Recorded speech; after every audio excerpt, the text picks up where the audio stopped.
ನಾಳೆ ಡಿಸಿಎಂ ಬೆಂಗಳೂರು ಅಭಿವೃದ್ಧಿ ಸಚಿವರು ಡಿಕೆ ಶಿವಕುಮಾರ್ ಅವರು ಬೆಂಗಳೂರು ರೌಂಡ್ಸ್ ಹಾಕೋಕೆ ತಯಾರಾಗಿದ್ದಾರೆ. ಮಳೆ ಹಾನಿಗೆ ಒಳಗಾದಂತಹ ಪ್ರದೇಶಗಳ ಪರಿಶೀಲನೆಗೆ ಮುಂದಾಗ್ತಾ ಇರುವುದು ಡಿಸಿಎಂ ಡಿಕೆ ಶಿವಕುಮಾರ್. ಪಾಲಿಕೆ ನಗರಾಭಿವೃದ್ಧಿ ಅಧಿಕಾರಿಗಳ ಜೊತೆಗೆ ಸಿಟಿ ರೌಂಡ್ಸ್ ಬೆಂಗಳೂರು ರೌಂಡ್ಸ್ ಅನ್ನ ಮಾಡಲಿದ್ದಾರೆ ಡಿಸಿಎಂ ಡಿಕೆ ಶಿವಕುಮಾರ್. ನಿನ್ನೆ ಸುರಿದಂತಹ ಮಳೆ, ಅದರಿಂದ ಆದಂತಹ ಎಫೆಕ್ಟ್, ಸಾವು ನೋವು ಎಲ್ಲದರ ಬಗ್ಗೆ ಚರ್ಚೆ ಸದ್ಯಕ್ಕಾಗ್ತಾ ಇದೆ. ನಾಳೆ 2 ಫ್ಲೈಓವರ್ ಉದ್ಘಾಟನೆಯನ್ನ ಮಾಡಲಿದ್ದಾರೆ ಡಿಕೆಶಿ. ಸಂಚಾರಕ್ಕೆ ಅಡ್ಡಿಯಾಗಿರುವ ಮರಗಳ ವರದಿಯನ್ನು ಕೂಡ ಕೇಳಿದ್ದಾರೆ. ಜಿಬಿಎ ಅಧಿಕಾರಿಗಳಿಗೆ ಸೂಚನೆ ಕೊಡ್ತೀನಿ ಅಂತ ಹೇಳಿದ್ದಾರೆ ಡಿಕೆ ಶಿವಕುಮಾರ್. 170ಕ್ಕೂ ಹೆಚ್ಚು ಮರಗಳು ಧರೆಗುರುಳಿರೋದು ನಿನ್ನೆ ಬೀಸಿದಂತಹ ಬಿರುಗಾಳಿಗೆ, ಬಿದ್ದಂತಹ ಆಲಿಕಲ್ಲಿನ ಮಳೆಗೆ 7 ಜನರ ದುರ್ಮರಣ. ಬೋರಿಂಗ್ ಆಸ್ಪತ್ರೆ ಗೋಡೆ ಕುಸಿದು, ಕಾಂಪೌಂಡ್ ಕುಸಿದು, ಒಟ್ಟಾರೆಯಾಗಿ ನಿನ್ನೆ 10 ಜನರ ದುರ್ಮರಣಕ್ಕೆ ಈ ಅಕಾಲಿಕ ಮಳೆ ಕಾರಣ ಆಗಿದ್ದು.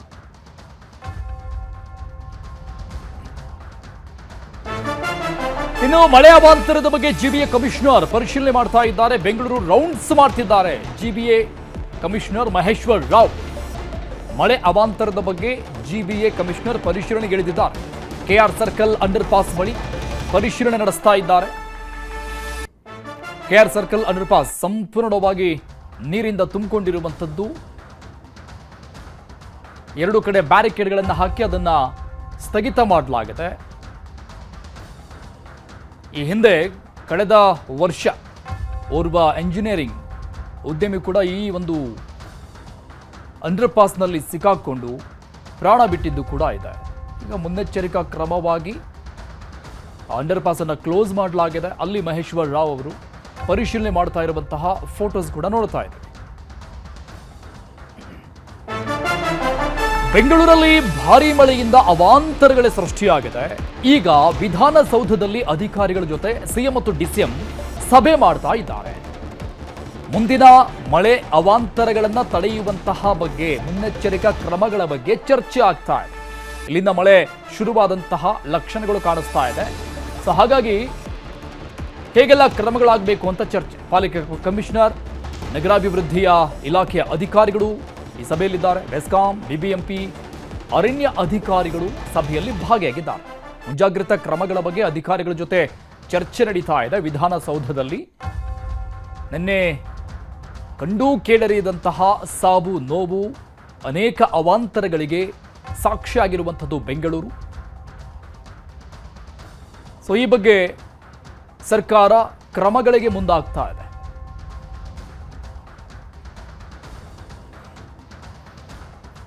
ರಾಜಧಾನಿಯಲ್ಲಿ ಮಳೆ, ಬಿರುಗಾಳಿ, ಅವಾಂತರ ಸೃಷ್ಟಿಯಾಗಿರುವುದು. ಈ ಮಳೆಯಿಂದಾದಂತಹ ಹಾನಿ ಬಗ್ಗೆ ಸಚಿವ ಜಾರ್ಜ್ ಮಾತನಾಡಿದ್ದಾರೆ. ಬೆಂಗಳೂರಲ್ಲಿ ಉಷ್ಣಾಂಶ ಹೆಚ್ಚಾದಾಗ ಮಳೆ ಆಗುತ್ತೆ, ಹಾನಿ ಆಗಬಾರ್ದಾಗಿತ್ತು, ಆಗಿದೆ, ಜನರಿಗೆ ತೊಂದರೆ ಆಗಿದೆ. ಟ್ರಾನ್ಸ್ಫಾರ್ಮರ್ ಸಮಸ್ಯೆಗಳಾದರೆ ದಿನಗಟ್ಟಲೆ ಕಾಯಬೇಕಿಲ್ಲ. ಟ್ರಾನ್ಸ್ಫಾರ್ಮರ್ ನಿರ್ವಹಣೆಗೆ ಅಂತಾನೆ ಆ್ಯಪ್ ರೆಡಿ ಮಾಡಿದ್ದೇವೆ. ವಿದ್ಯುತ್ ನಿರ್ವಹಣೆಗೆ ಎಲ್ಲ ಕಡೆ ಈಗಾಗಲೇ ಆದೇಶವನ್ನ ಕೊಟ್ಟಿದ್ದೇವೆ ಅಂತ ಇಂಧನ ಸಚಿವ ಕೆಜೆ ಜಾರ್ಜ್ ಹೇಳಿದ್ದಾರೆ. ಇನ್ನು ಈ ಲೈಟ್ ಕಂಬಗಳು ಬಿದ್ದಿದ್ದಂಥದ್ದು, ಆ ಲೈಟ್ ಕಂಬ ಬಿದ್ದ ಕೂಡಲೇ ಪವರ್ ರೀಪ್ಲೇಸ್ ಮಾಡೋಕೆ ಕಷ್ಟ ಆಗ್ತಾ ಇದೆ. ಲೈಟ್ ಕಂಬಗಳನ್ನು ಚೇಂಜ್ ಮಾಡೋಕೆ ಕನಿಷ್ಠ 2-3 ದಿನ ಟೈಮ್ ಬೇಕು ಅಂತ ಹೇಳಿದ್ದಾರೆ ಇಂಧನ ಸಚಿವರು. ನೋಡಿ, ನಮ್ಮ ಬೆಂಗಳೂರಲ್ಲಿ ತಮಗೆ ಗೊತ್ತಿದೆ, ಉಷ್ಣಾಂಶ ಹೆಚ್ಚಾದಾಗ ಮಳೆ ಆಗ್ತದೆ. ಕೆಲವೊಂದು ಸತಿ ಕ್ಲೌಡ್ ಬಸ್ಟ್ ಆಗುತ್ತೆ. ನನ್ನೇನು ಸಮೇತ ಒಂಥರ ಕ್ಲೌಡ್ ಬಸ್ಟ್ ಆಗಿತ್ತು. ಮತ್ತು ಗಾಳಿ ಭಾರಿ ಜೋರಾಗಿತ್ತು, ಆಲಿಕಲ್ಲು ಬಿತ್ತು, ಎಲ್ಲ ಆಗಿದೆ. ಅದರಿಂದ ಕೆಲವೊಂದು ಹಾನಿ ಆಗಿದೆ. ಹಾನಿ ಆಗಬಾರ್ದಾಗಿತ್ತು, ಜನರಿಗೆ ತೊಂದರೆ ಆಗಬಾರ್ದಾಗಿತ್ತು, ಅದು ಸಮೇತ ಮಾಡಿದ್ರು. ಬಟ್ ಆ ವಿಚಾರದಲ್ಲಿ ಈಗಾಗಲೇ ಮುಖ್ಯಮಂತ್ರಿಯವರು ಆ ಗೋಡೆ, ಬೋರಿಂಗ್ ಹಾಸ್ಪಿಟ್ಲು, ಅದಕ್ಕೆ ಅಲ್ಲಿಗೆ ಹೋಗಿ ಎಲ್ಲ ವಿಸಿಟ್ ಮಾಡಿದ್ದಾರೆ. ಅವ್ರನ್ನೆಲ್ಲ ವಿಸಿಟ್ ಮಾಡಿ ಪರಿಹಾರ ಸಮೇತ ಏನು ಮಾಡಬೇಕು ಅಂತ ಹೇಳ್ಬಿಟ್ಟು ಅದು ಸಮೇತ ಅನೌನ್ಸ್ ಮಾಡಿದ್ದಾರೆ. ನಮ್ಮ ಡೆಪ್ಯೂಟಿ ಚೀಫ್ ಮಿನಿಸ್ಟರ್ ಅವರು ಬ್ಯಾಂಗ್ಳೂರ್ ಡೆವಲಪ್ಮೆಂಟ್ ಮಿನಿಸ್ಟರ್ ಸಮೇತ ಅಲ್ಲಿಗೆ ಹೋಗಿದ್ದಾರೆ. ಹೋಗಿಬಿಟ್ಟು ಎಲ್ಲ ಥರ ಕ್ರಮ ತಗೊಂಡಿದ್ದಾರೆ. ಆ ಥರ ಇದು ಮಾಡ್ತಾ ಇದೆ.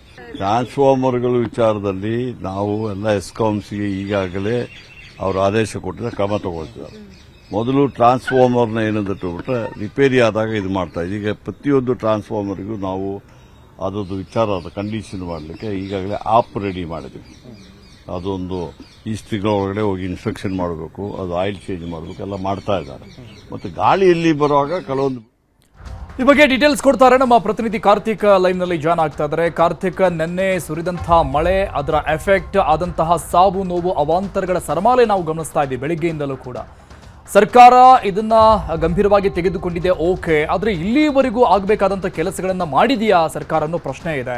ಬೇಸಿಗೆ ಇಲ್ಲಿವರೆಗೂ ಕೂಡ ಯಾವುದೇ ಚರಂಡಿಗಳನ್ನ ಕ್ಲೀನ್ ಮಾಡಿಸೋದು, ನೀರು ಸರಾಗವಾಗಿ ಹರಿದು ಹೋಗೋದಕ್ಕೆ ವ್ಯವಸ್ಥೆ ಮಾಡೋದಾಗಿರಬಹುದು, ಈ ಬಿದ್ದೋಗುವಂಥ ಮರಗಳನ್ನ ಗುರುತು ಮಾಡಿ ಅದನ್ನ ಕಡಿದು ಹಾಕೋದು, ತೆರವು ಮಾಡುವಂಥ ಕೆಲಸ ಆಗ್ಬೋದು, ಇದು ಯಾವುದು ಕೂಡ ಆಗಿಲ್ಲ. ಬಟ್ ಈಗ ಎಲ್ಲ ಅವಾಂತರಗಳು ನಡೆದ ನಂತರದಲ್ಲಿ ಸಭೆ ಮಾಡ್ತಾ ಇರುವಂಥದ್ದು. ಪ್ರತಿ ವರ್ಷದಂತೆ ಈ ವರ್ಷವೂ ಕೂಡ ವಿಧಾನಸೌಧಕ್ಕೆ ಮಾತ್ರ ಸೀಮಿತ ಆಗುತ್ತೆ ಅಂತ ಅನ್ಸುತ್ತೆ ಈ ಸಭೆ ಕೂಡ. ಅರುಣ್, ನಿಶ್ಚಿತವಾಗಿ ನಿನ್ನೆ ಸುರಿದಂಥ ಭಾರೀ ಮಳೆಯಿಂದಾಗಿ ಸಾಕಷ್ಟು ಅವಾಂತರಗಳು ನಗರದಾದ್ಯಂತ ಸೃಷ್ಟಿಯಾಗಿತ್ತು. ಜೊತೆಗೆ ಸಾವು ನೋವುಗಳು ಕೂಡ ಸಂಭವಿಸಿದೆ. ಇದಕ್ಕೆ ಸಂಬಂಧಪಟ್ಟಂತೆ ಇವತ್ತು ಸಿಎಂ ಸಿದ್ದರಾಮಯ್ಯನವರು ಸಭೆಯನ್ನು ಮಾಡ್ತಾ ಇದ್ದಾರೆ. ಪ್ರಮುಖವಾಗಿ ಸಭೆಯಲ್ಲಿ ಡಿಸಿಎಂ ಡಿ.ಕೆ. ಶಿವಕುಮಾರ್ ಹಾಗೆ ಶಾಲಿನಿ ರಜನೀಶ್ ಸೇರಿದಂತೆ ಅಧಿಕಾರಿಗಳು ಉಪಸ್ಥಿತರಿದ್ದಾರೆ. 5 ಪಾಲಿಕೆಯ ಆಯುಕ್ತರು ಕೂಡ ಈ ಒಂದು ಸಭೆಯಲ್ಲಿ ಭಾಗಿಯಾಗಿರ್ತಕ್ಕಂಥದ್ದು. ಜೊತೆಗೆ ಈ ಒಂದು ಸಭೆಯಲ್ಲಿ ಪ್ರಮುಖವಾಗಿ ಸಿಎಂ ಸಿದ್ದರಾಮಯ್ಯನವರು ಅಧಿಕಾರಿಗಳಿಂದ ಸಾಕಷ್ಟು ಮಾಹಿತಿಯನ್ನು ಕೂಡ ಪಡೆದುಕೊಂಡಿದ್ದಾರೆ.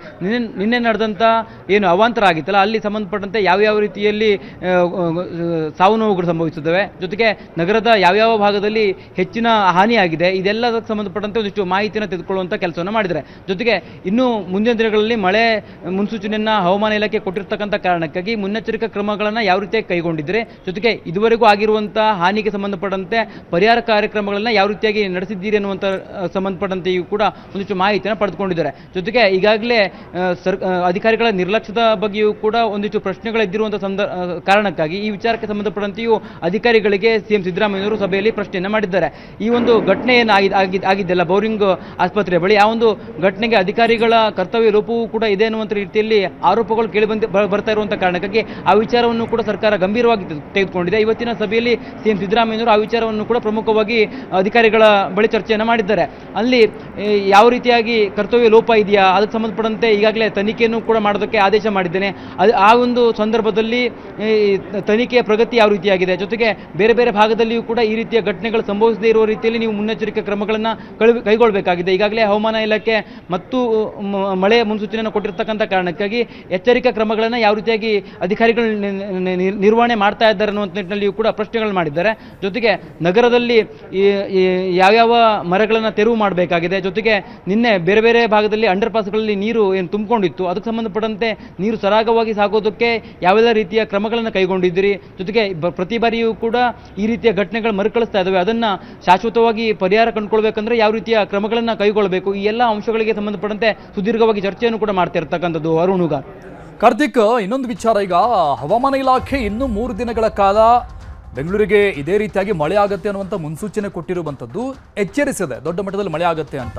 ಬಟ್ ಈಗ ಯಾವುದೇ ರೀತಿಯಾದಂಥ ತೆರವು ಕಾರ್ಯಾಚರಣೆಗಳು ಕೆಲವೊಂದಿಷ್ಟು ಕಡೆಗಳಲ್ಲಿ ಆಗ್ತಾ ಇಲ್ಲ. ಅಂಡರ್ ಪಾಸ್ಗಳಲ್ಲಿ ನೀರು ನಿಂತ್ಕೊಂಡಿದೆ, ಅದನ್ನ ತೆರವು ಮಾಡೋ ಕೆಲಸಗಳಾಗ್ತಾ ಇಲ್ಲ, ಮರಗಳು ಬಿದ್ದಿರೋದನ್ನ ತೆರವು ಮಾಡೇ ಇಲ್ಲ, ಇನ್ನೂ ಟ್ರಾಫಿಕ್ ಜಾಮ್ ಇದೆ.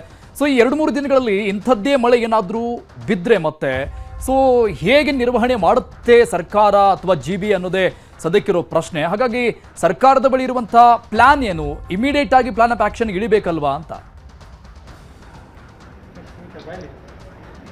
ಅರುಣ್, ಇವತ್ತಿನ ಸಭೆಯಲ್ಲಿ ಸಿಎಂ ಸಿದ್ದರಾಮಯ್ಯನವರು ಇದೇ ರೀತಿಯಾಗಿ ಸೂಚನೆಯನ್ನು ಕೂಡ ಕೊಟ್ಟಿರ್ತಕ್ಕಂಥದ್ದು. ಪ್ರಮುಖವಾಗಿ ಹವಾಮಾನ ಇಲಾಖೆ ಮತ್ತು ಮಳೆ ಮುನ್ಸೂಚನೆ ಕೊಟ್ಟಿರ್ತಕ್ಕಂಥ ಕಾರಣಕ್ಕಾಗಿ ಈಗಾಗಲೇ ಯಾವ್ಯಾವ ಭಾಗದಲ್ಲಿ ಹಾನಿಯಾಗಿದೆ, ಜೊತೆಗೆ ಮುನ್ನೆಚ್ಚರಿಕಾ ಕ್ರಮವನ್ನು ಯಾವ ರೀತಿಯಾಗಿ ಕೈಗೊಳ್ತಾ ಇದ್ದೀರಿ ಅನ್ನುವಂಥ ರೀತಿಯಲ್ಲಿ ಪ್ರಶ್ನೆಗಳನ್ನ ಮಾಡಿದ್ದಾರೆ. ಜೊತೆಗೆ ತ್ವರಿತವಾಗಿ ಆಗಬೇಕಾಗಿರ್ತಕ್ಕಂಥ ಕಾಮಗಾರಿಗಳನ್ನು ಈಗಾಗಲೇ ಕೈಗೆತ್ತಿಕೊಳ್ಳೋದಕ್ಕೂ ಕೂಡ ಸೂಚನೆಯನ್ನು ಕೊಟ್ಟಿದ್ದಾರೆ. ಈಗಾಗಲೇ ಬೆಂಗಳೂರಿನಲ್ಲಿ ಸಮಸ್ಯೆ ಏನಪ್ಪ ಅಂತಂದರೆ ಒಂದೆರಡು ಗಂಟೆ ಸುರಿದಂಥ ಮಳೆಗೆ ಸಾಕಷ್ಟು ಸಮಸ್ಯೆ ಆಗುತ್ತೆ, ಜೊತೆಗೆ ರಸ್ತೆಗಳಲ್ಲಿ ನೀರು ತುಂಬಿ ಅವಾಂತರಗಳು ಸೃಷ್ಟಿಯಾಗುತ್ತೆ, ಅಂಡರ್ ಪಾಸ್ ಗಳಲ್ಲಿ ನೀರು ನಿಂತು ಸಾಕಷ್ಟು ಸಮಸ್ಯೆಗಳಾಗತ್ತೆ. ಆ ಒಂದು ಕಾರಣಕ್ಕಾಗಿ ಅಂಡರ್ ಪಾಸ್ಗಳಲ್ಲಿ ಯಾವ ರೀತಿಯಾಗಿ ನೀರು ಸರಾಗವಾಗಿ ಸಾಗಿ ಹೋಗೋದಕ್ಕೆ ವ್ಯವಸ್ಥೆಯನ್ನು ಕಲ್ಪಿಸಿದ್ದೀರಿ, ಜೊತೆಗೆ ಇದುವರೆಗೂ ಕೈಗೊಂಡಿರ್ತಕ್ಕಂಥ ಕ್ರಮಗಳೇನು, ಈಗಾಗಲೇ ಮರದ ಕೊಂಬೆಗಳು ಬಿದ್ದು ಸಹಿತ ಸಾಕಷ್ಟು ಹಾನಿಗಳಾಗಿರುವಂತಹ ಕಾರಣಕ್ಕಾಗಿ ಅದಕ್ಕೆ ಸಂಬಂಧಪಟ್ಟಂತೆ ತೆರವು ಕಾರ್ಯಾಚರಣೆಯ ಯಾವ ರೀತಿಯಾಗಿದೆ, ಯಾವ ರೀತಿಯಾಗಿ ಪ್ರಗತಿಯನ್ನ ಮಾಡ್ತಾ ಇದ್ದೀರಿ, ಜೊತೆಗೆ ಈಗಾಗಲೇ BBMPಯ ಅರಣ್ಯ ಇಲಾಖೆ ಏನಿತ್ತು ಆ ಇಲಾಖೆ ಗುರುತಿಸಿರ್ತಕ್ಕಂಥ ಮರಗಳು ಯಾವ್ಯಾವಿದೆ ಅದೆಲ್ಲವನ್ನು ಕೂಡ ತೆರವು ಕಾರ್ಯಾಚರಣೆ ಸರಿಯಾಗಿ ಆಗಿದೆಯಾ ಅನ್ನುವಂಥ ರೀತಿಯಲ್ಲಿ ಪ್ರಶ್ನೆಗಳನ್ನ ಮಾಡಿದ್ದಾರೆ. ಜೊತೆಗೆ ಮುನ್ನೆಚ್ಚರಿಕಾ ಕ್ರಮಗಳಿಗೆ ಸಂಬಂಧಪಟ್ಟಂತೆ ತ್ವರಿತವಾಗಿ ಕೈಗೊಳ್ಳೋದಕ್ಕೂ ಕೂಡ ಅಧಿಕಾರಿಗಳಿಗೆ ಸೂಚನೆಯನ್ನು ಕೂಡ ಕೊಟ್ಟಿರ್ತಕ್ಕಂಥದ್ದು. ಜೊತೆಗೆ ನಿನ್ನೆ ನಡೆದಿರ್ತಕ್ಕಂಥ ಅವಾಂತರಗಳೇನಾಗಿತ್ತಲ್ಲ, ಆ ಒಂದು ಘಟನೆಯಲ್ಲಿ ಯಾರ್ಯಾರಿಗೆ ಹಾನಿಯಾಗಿದೆ ಅವ್ರಿಗೆ ಸಂಬಂಧಪಟ್ಟಂತೆ ಪರಿಹಾರ ಕಾರ್ಯಕ್ರಮಗಳನ್ನ ಯಾವ ರೀತಿಯಾಗಿ ಮಾಡ್ತಾ ಇದ್ದೀರಿ, ಗಾಯಗಳ ಸಂಖ್ಯೆ ಎಷ್ಟು, ಅವರಿಗೆ ಸೂಕ್ತವಾಗಿರುವಂಥ ಚಿಕಿತ್ಸೆಯನ್ನು ಕೊಡೋದಕ್ಕೆ ಸಂಬಂಧಪಟ್ಟಂತೆ ಒಂದಿಷ್ಟು ಕ್ರಮಗಳನ್ನ ಕೈಗೊಳ್ಳಬೇಕು ಅನ್ನುವಂಥ ನಿಟ್ಟಿನಲ್ಲಿಯೂ ಕೂಡ ಇವತ್ತು ಅಧಿಕಾರಿಗಳಿಗೆ ಸೂಚನೆಯನ್ನು ಕೊಟ್ಟಿರ್ತಕ್ಕಂಥದ್ದು. ಅರುಣ್ ಉಗಾರ್. ಓಕೆ ಕಾರ್ತಿಕ್, ಇದ್ರ ಜೊತೆಗೆ ಈಗಾಗಲೇ ಮರಗಳು ಬಿದ್ದಿರುವಂತಹ ಕೇಸಸ್ ಏನಿದೆ, 170ಕ್ಕಿಂತ ಹೆಚ್ಚಿನ ಮರಗಳು ಬಿದ್ದು ಕೆಲವೊಂದು ಕಡೆ ರೋಡ್ಗಳು ಬ್ಲಾಕ್ ಆಗಿದೆ, ಟ್ರಾಫಿಕ್ ಜಾಮ್ ಆಯ್ತಿದ್ರಿಂದ ಸೇತುವೆಗಳು ಬ್ಲಾಕ್ ಆಗಿ ಹೋಗಿದೆ, ಅಂದರೆ ಅಂಡರ್ ಪಾಸಸ್ಗಳು ಮತ್ತು ವೆಹಿಕಲ್ಸ್ಗಳು ಸುಮಾರು ಕಡೆ ಡ್ಯಾಮೇಜ್ ಆಗಿ ಹೋಗಿದೆ, ಮನೆಗಳ ಮೇಲೆ ದೊಡ್ಡ ದೊಡ್ಡ ಮರಗಳು ಬಿದ್ದು ಹೋಗಿದೆ. ಸೊ ಹೀಗಾಗಿ ನಾಳೆಯಿಂದಾನೇ ಇಂತಹ ಮರಗಳನ್ನು, ಇನ್ನು ಮುಂದೆ ಬೀಳೋ ಸ್ಥಿತಿಯಲ್ಲಿರುವಂಥ ಮರಗಳನ್ನಾದರೂ ನಾಳೆಯಿಂದಾನೇ ಗುರುತಿಸುವಂಥ ಕೆಲಸ ಏನಾದರೂ ಆಗುತ್ತಾ, ಆ ಬಗ್ಗೆ ಏನಾದರೂ ಸೂಚನೆ ಕೊಟ್ಟಿದ್ದಾರೆ? ಯಾಕಂದ್ರೆ ಈ ಮರ ಬೀಳೋದ್ರಿಂದ ದೊಡ್ಡ ಮಟ್ಟದ ಎಫೆಕ್ಟ್ ಆಗ್ತಾ ಇದೆ. ಅರುಣ್, ಪ್ರತಿ ವರ್ಷವೂ ಮಳೆಗಾಲ ಸಂದರ್ಭದಲ್ಲಿ ಮಳೆಗಾಲಕ್ಕೂ ಮುನ್ನ ಗ್ರೇಟರ್ ಬೆಂಗಳೂರು ಪ್ರಾಧಿಕಾರದ ಅಧಿಕಾರಿಗಳು ಯಾವ್ಯಾವ ಮರಗಳು ಬೀಳುವಂಥ ಹಂತದಲ್ಲಿದೆ ಅನ್ನೋದನ್ನು ಗಣತಿಯನ್ನು ಕೂಡ ಮಾಡ್ತಾರೆ. ಅದಾದ ನಂತರದಲ್ಲಿ ಅದನ್ನು ತೆರವು ಕಾರ್ಯಾಚರಣೆಯನ್ನು ಸಮರ್ಪಕವಾಗಿ ಮಾಡಬೇಕು. ಆದರೆ ತೆರವು ಕಾರ್ಯಾಚರಣೆಯನ್ನು ಮಾಡದೇ ಇರುವಂಥ ಕಾರಣಕ್ಕಾಗಿ ಈ ರೀತಿಯ ಘಟನೆಗಳು ಮರುಕಳಿಸ್ತಾ ಇದ್ದಾವೆ. ಪ್ರತಿ ವರ್ಷವೂ ಮಳೆಗಾಲದ ಆರಂಭದಲ್ಲಿ ಈ ರೀತಿಯ ಸಮಸ್ಯೆಗಳು ಉದ್ಭವ ಆಗುತ್ತೆ, ಮರ ಬಿದ್ದು ಸಾಕಷ್ಟು ಹಾನಿಯಾಗುತ್ತೆ, ಪ್ರಾಣಹಾನಿಯೂ ಕೂಡ ಆಗುತ್ತೆ ಅನ್ನುವಂಥ ರೀತಿಯಲ್ಲಿ ಸಾರ್ವಜನಿಕರು ಆಕ್ರೋಶವನ್ನು ಕೂಡ ಹೊರಹಾಕ್ತಿದ್ರು. ಆ ವಿಚಾರಕ್ಕೆ ಸಂಬಂಧಪಟ್ಟಂತೆಯೂ ಕೂಡ ಈಗಾಗಲೇ ಅಧಿಕಾರಿಗಳಿಗೆ ಸಿಎಂ ಸಿದ್ದರಾಮಯ್ಯ ಸೂಚನೆಯನ್ನು ಕೊಟ್ಟಿದ್ದಾರೆ. ಯಾವ್ಯಾವ ಭಾಗದಲ್ಲಿ ಮರಗಳನ್ನ ತೆರವು ಮಾಡಬೇಕೋ ಆ ಒಂದು ಮರಗಳನ್ನ ತೆರವು ಕಾರ್ಯಾಚರಣೆ ತ್ವರಿತವಾಗಿ ಮಾಡೋದಕ್ಕೆ ಸೂಚನೆಯನ್ನು ಕೂಡ ಕೊಟ್ಟಿರ್ತಕ್ಕಂಥದ್ದು. ಓಕೆ, ಥ್ಯಾಂಕ್ ಯು ಕಾರ್ತಿಕ್ ಎಲ್ಲ ಡೀಟೇಲ್ಸ್ಗೆ.